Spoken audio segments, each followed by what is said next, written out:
nosotros, gracias a ti por el tiempo para poder hacer esta nota. Espero en algún momento poder tenerte aquí en vivo en la radio.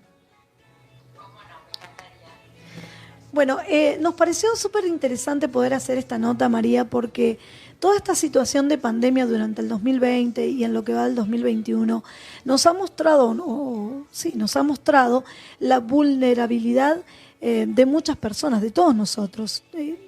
En algún momento nos paramos a pensar de que podemos salir adelante con cualquier situación, pero nunca nos había pasado de estar en esta situación de pandemia. Entonces, muchos hemos perdido seres queridos, hemos perdido el trabajo, y me incluyo porque yo también lo he vivido. Y estas situaciones nos ponen sensibles, ¿verdad? Algunas personas tienen herramientas psicológicas para hacer frente a estos profundos cambios, otras no. Algunos se deprimen, otros piensan de que ya no vale la pena luchar, otras personas se desesperan. Juega un rol muy importante la ansiedad en este punto. Las familias comienzan a tener problemas internos porque lamentablemente lo económico termina de alguna forma produciendo todo tipo de caos en la vida de las personas. Entonces, ¿qué pasa, María? Y esta es la primera pregunta que te hago. ¿Qué pasa cuando en medio de estas circunstancias que nos desequilibran, cómo podemos mantener las emociones en control? ¿Cómo hacemos para decir, bueno, o para decir, bueno, acá, si no tomo una decisión o si no hago X cosa, me voy a poner depresiva o voy a tomar malas decisiones? ¿Cómo hacemos para darnos cuenta del momento exacto en que el equilibrio de nuestras emociones está tambaleándose?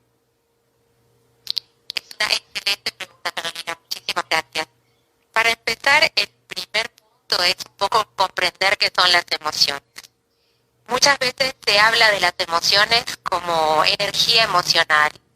Y básicamente las emociones están diseñadas dentro de nosotros para hacernos afrontar la vida de manera más efectiva. Uh-huh. Y si nosotros nos preguntamos por qué una persona ante incertidumbre o amenaza siente miedo, esto es natural que nos pase porque el miedo, por ejemplo, es una señal que nos invita a ponernos en alerta y a protegernos. Esta energía emocional, esta, si querés, planeación de nuestro cerebro que nos invita a sobrevivir, las emociones son planes de supervivencia, cuando no se saben gestionar de manera adecuada por falta de entrenamiento emocional o educación emocional, porque nadie nos ha entrenado en eso, normalmente nosotros lo que nos pasa es enfrentarnos a una energía que yo a veces la comento que se parece a la energía del fuego. El fuego, si lo sabemos usar, nos ayuda muchísimo, es muy útil, pero si al fuego no lo sabemos usar, nos puede destruir. Bien. El fuego no tiene en sí nada malo, el tema es saber utilizarlo. Y si querés te sigo comentando cómo, pero quería hacerte esta primera introducción. Esa primera introducción me dejó pensando en algo que dijiste, educar las emociones. Nunca nadie nos ha hablado de que tenemos que educar las emociones, jamás. ¿A qué te refieres exactamente? Creo que la educación emocional está iniciándose, en algunos colegios yo lo he visto. El primer punto de la educación emocional es comprender que las emociones se pueden gestionar y transformarse en aliadas. Y por ejemplo, hoy está sumamente demostrado que si nuestra mente no trabaja en sintonía con nuestras emociones, no tomamos buenas decisiones. Las mejores decisiones no solo son tomadas con la cabeza, como dice la persona, sino en armonía entre la cabeza y el corazón, por hablarlo más bien metafóricamente, ¿no? Entonces, esta educación empieza por saber ponerle nombre a lo que sentimos. A eso se le llama tener autoconciencia emocional. Bien, qué interesante. Y en algunos colegios ha empezado ya esto. Es muy interesante, es un tema que también da para profundizar, por lo que veo. Muchísimo. María, ¿cómo me doy cuenta cuál sería el momento exacto en el que yo tengo que decir, bueno, hasta acá, porque me están ganando las emociones? Porque si estamos hablando de ponerle nombre a las emociones para identificar determinados momentos o lo que me está pasando, entonces, ¿cómo me doy cuenta de que este tipo de emoción o este sentimiento que estoy teniendo no es favorable o me está desequilibrando?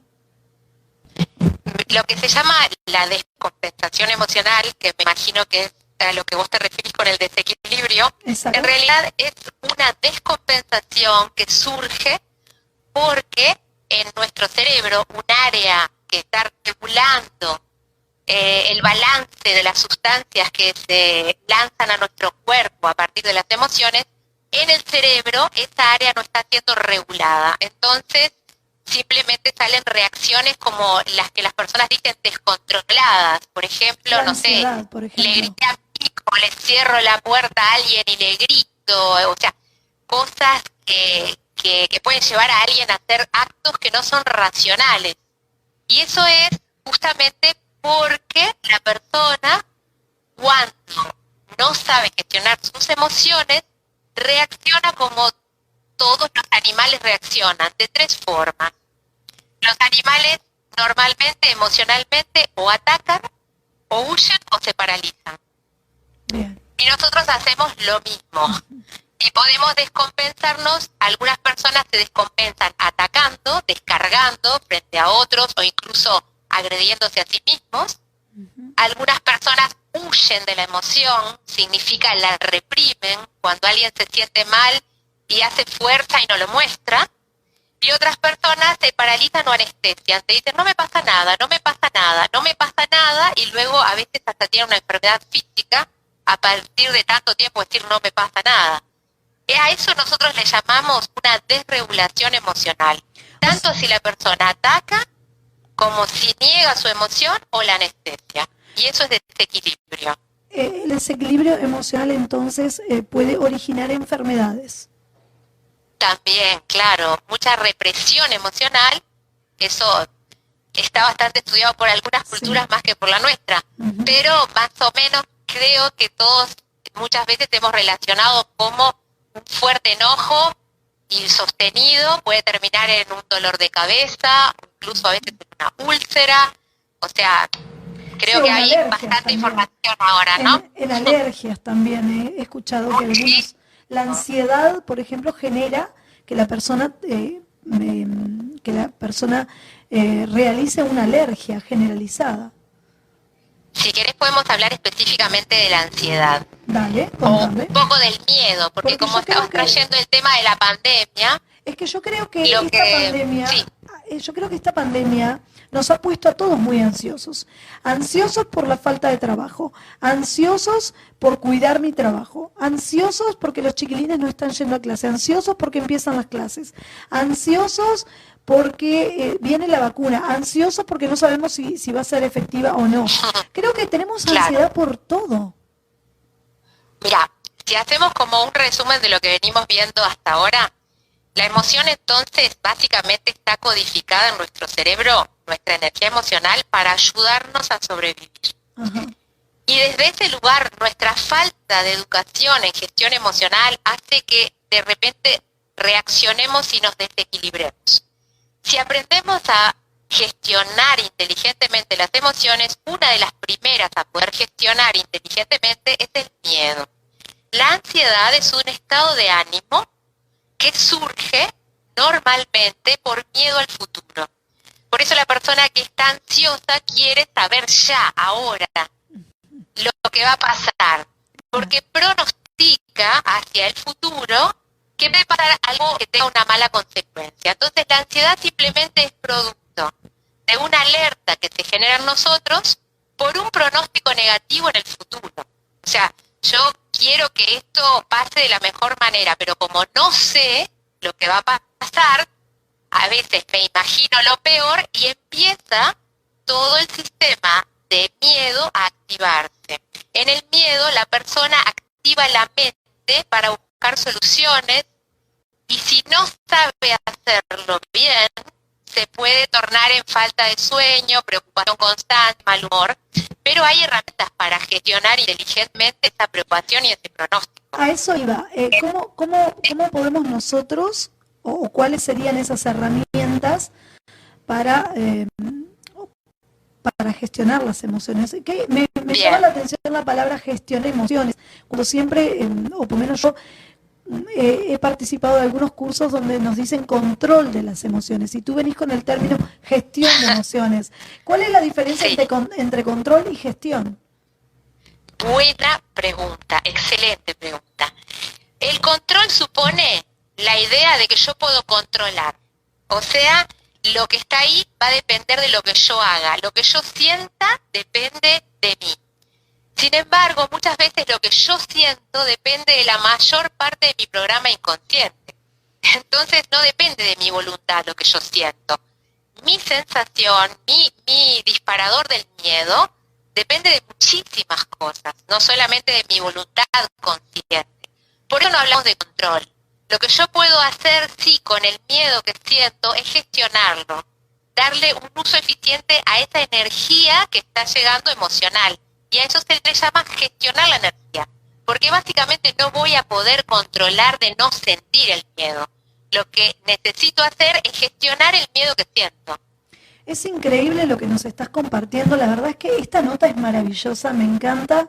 Estamos aprendiendo muchísimo y estoy segura de que la audiencia también está aprendiendo mucho. María, ¿cómo puedo mantener el equilibrio emocional? ¿Cómo puedo gestionar mi equilibrio emocional? Vamos a hablar, si querés, de cómo gestionar el miedo directamente. Bien. O sea, porque la gestión emocional requiere ir emoción a emoción. Bueno, vamos directo. Por ejemplo, el miedo. Vamos a la gestión del miedo. Sí.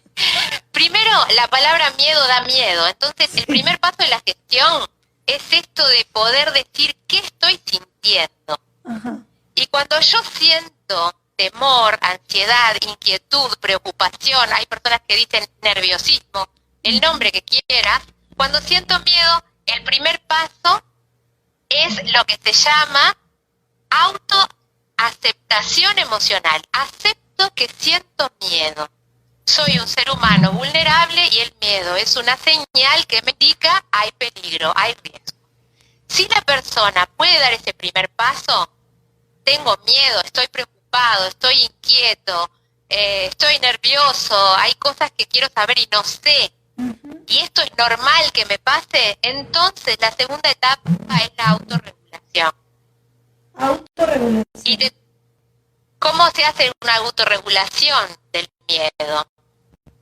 Lo primero que tengo que preguntarme es, ¿qué estoy pronosticando que va a pasar? Si yo puedo clarificar lo más específicamente que yo pueda hacerlo, ¿qué es lo que está pronosticando mi mente que va a pasar de negativo en esta pandemia, por ejemplo? ¿Qué estoy pronosticando que va a pasar?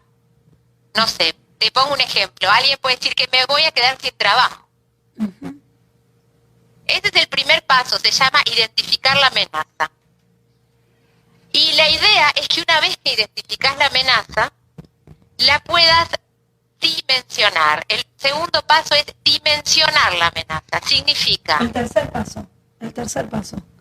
Estoy anotando. El primero, acepto la condición emocional. Claro, sí. El segundo, es cierto, la autorregulación. Si no... Yo estoy anotando, yo hago bien los deberes. El tercer paso... Sí. Vamos a hacerlo así, porque a veces la autoaceptación emocional es como el paso cero, pero vamos a ponerlo así. Primero acepto que tengo miedo, que estoy preocupado, que estoy ansioso o ansiosa. Segundo, identifico la amenaza, mi pronóstico. ¿Qué estoy pensando que va a pasar? Bien. ¿Qué me preocupa que va a pasar? Bien. Segundo, tercero, como lo tenés vos, tercero, dimensiono la amenaza. Eso que a mí me está preocupando, eso que yo pronostico que va a pasar, ¿cuán probable es que suceda? Del 0 al 100%. ¿Y cuándo? ¿Y de qué forma? Entonces, si yo a alguien que me dice, a mí me preocupa que vaya a perder el trabajo, yo le pregunto, ¿cuándo? ¿Y de qué forma? La persona me dice, bueno, no, en realidad capaz que este año no, el año próximo. ¿Y con qué probabilidad crees que vas a perder el trabajo? Del 0 al 100%. Bueno, capaz que en un 10% de probabilidad. Cuando yo dimensiono la amenaza, muchas veces me encuentro que esa amenaza o ese pensamiento o ese pronóstico estaba sobrevaluado. Que no era tan grande ni tan grave. Exactamente. Cuando empieza a pasar eso, cuando la persona toma conciencia de que sobredimensionó la amenaza, ya empieza a tranquilizarse. Bien. Pero suponete que la persona te dice 99% que el mes que viene pierdo el trabajo. Ya Bueno, le entonces avisado. sí, ya está claro, sí. Más bien que te preocupe, ¿no? Mejor que te preocupe, porque si no te preocupa sería raro, le dirían. Así que el último paso, el cuarto paso, se llama diseñar cómo te vas a preparar, el plan de contingencia. Vos Bien. podés preguntarle a la persona, ¿podés hacer algo para prevenir? ¿Hay algo? ¿Qué es lo máximo que vos podés hacer para prevenir esto que te preocupa, ¿no? El quedarte sin trabajo. Bueno, lo máximo que puedo hacer es ir a hablar con mi jefe y contarle. O alguien te puede decir, ¿sabés que no puedo hacer más nada? Ya hablé, ya todo. Bueno, si no puedes hacer nada para prevenirlo, ¿qué es lo que vas a hacer cuando pierdas tu trabajo? Bien. Cuando te desvinculen. Y la persona allí arma su plan y dice, mira, la verdad que no sé. Bueno, pensemos, ¿qué puedes hacer? Cuando la mente arma ese plan de contingencia, imagínate que empieza a pasar con el miedo. Empieza a desaparecer, a menguar, claro. Empieza a disminuir la señal de alerta, porque lo que la mente quiere cuando hay miedo es prepararse, que te prepares para el riesgo que estás afrontando. Cuando vos haces ese análisis de riesgo, directamente la señal del miedo disminuye, o por lo menos disminuye a un nivel mucho más manejable. Excelente, excelente lo que nos estás explicando. ¿Te lo repaso? ¿Y vos me decís? Dale. Bien. Sí, claro. El punto 1, acepto la condición emocional que estoy viviendo. El punto 2, identifico la amenaza. El punto 3, dimensiono la amenaza, cuán probable es que suceda, cuándo y de qué forma. Y el punto 4, diseño un plan de contingencia, cómo me voy a preparar para lo que viene. Perfecto.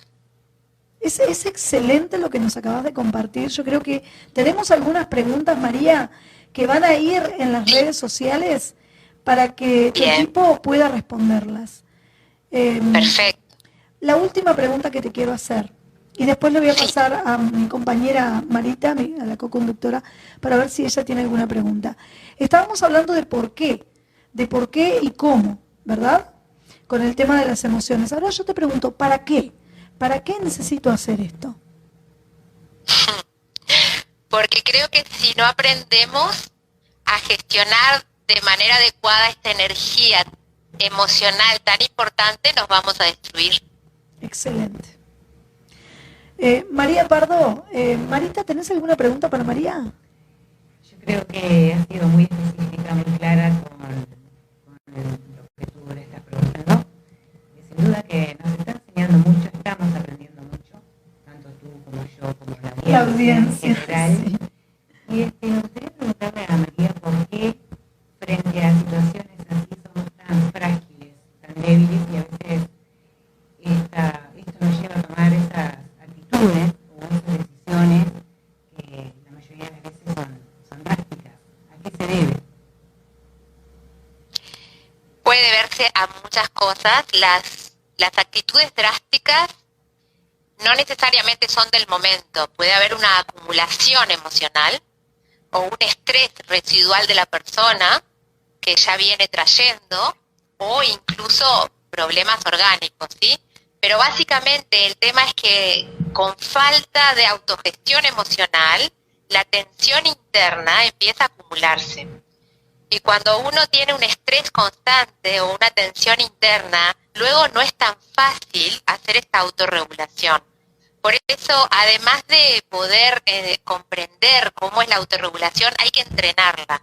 Entrenarla con pequeñas preocupaciones, como para acostumbrarse al sistema nervioso a que yo le puedo entregar información que disminuye la señal.